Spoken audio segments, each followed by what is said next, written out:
Okey, baik. Saya akan tunjukkan bagaimana untuk kita susun e-book di web store masing-masing.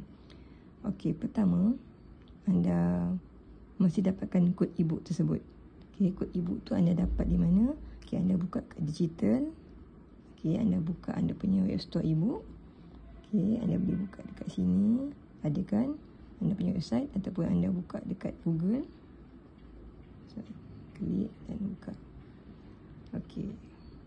Dalam bookstore ni ada 3,600 sebuah e-book. Okey, nampak sekarang ni ada feature buy, bestseller, free kan. Jadi anda nak susun e-book yang kat depan ni kan. Okey, baik. Jadi anda perlu klik. Okey, kat sini kita ada English writer. Kita ada bahasa Melayu penulis. Kita ada bawah lagi English e-book dan juga bahasa Melayu e-book dan sebagainya. Jadi anda perlu pilih mana-mana nama yang anda minat ataupun kategori e-book yang anda ingin letak di bahagian depan. Okey, contoh katakan saya ambil buku bisnes. Okey, saya klik bisnes. Okey, nampak. Okey, ini adalah antara e-book yang tentang bisnes yang kita boleh promote. Okey.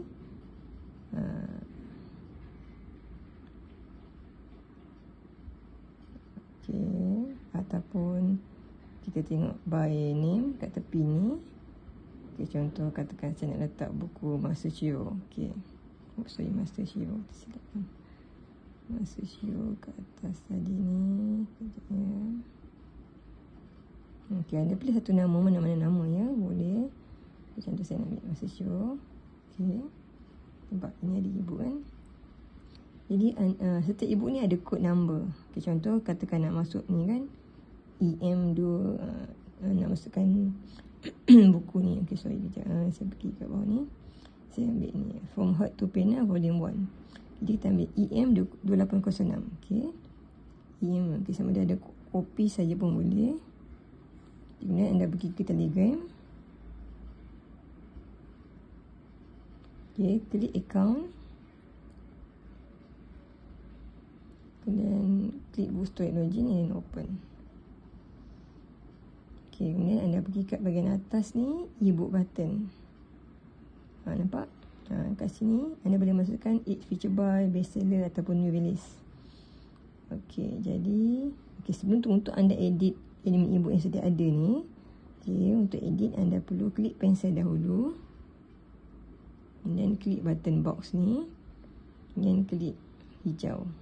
Okey, boleh. Okey, sekali lagi saya tunjuk. Tu, okey, klik add gambar pensel. Klik box yang bertanda ni, kemudian klik hijau. Okey, so dah hilang dah dua e-book ni. Jadi anda masukkan di sini add feature buy yang baru. Okey, add feature buy. Okey, masukkan kod e-book kat sini. So tadi saya paste. Okey, kemudian kita preview betul ke e-book ni. Betul, ini kita save. Okey, so dia dah masuk kan. Okey, nampak. Okay, jom kita buka. So nak buka anda punya store e-book ni, pergi ke atas sekali. Klik yang link ni kan. Kemudian kita buka. Okay, nampak tak? Dia masuk kan. Jadi anda boleh masukkan lagi dua. Jadi anda cari lagi e-book yang mana anda nak letak kat depan. Dapatkan kod e-book dan pergi ke back office semula. Okey, boleh ya.